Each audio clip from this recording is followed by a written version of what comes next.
It is not a time for long speeches. Neither is it a time to hold back.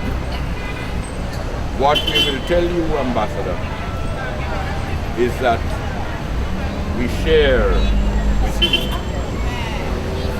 We share with your people.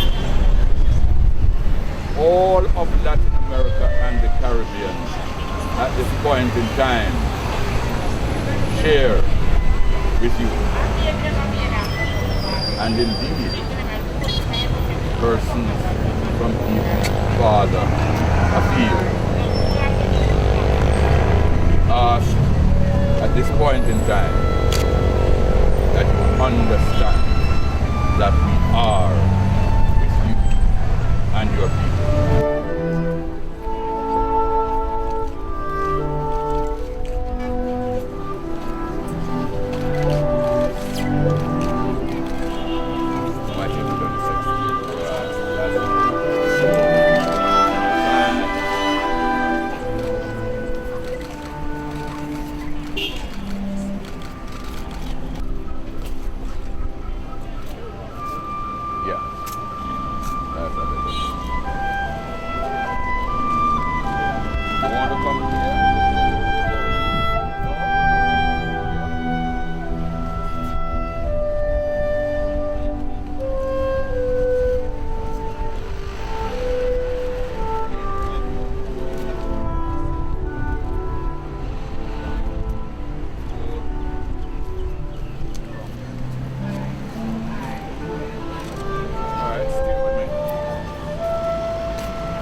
Minister, permanent secretaries of the ministries in Jamaica.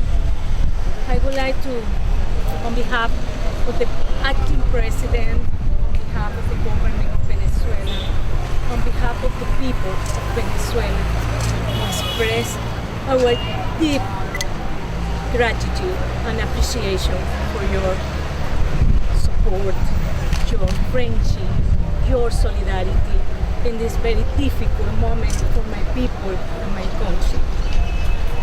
Our relationships are very old. It's not something new, it's very old.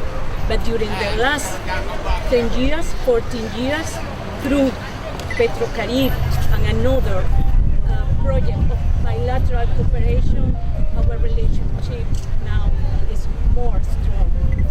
Our people want to say thank you for your appreciation, your recognition of our leader, President Chavez. Thank you for the whole thing that you are giving us.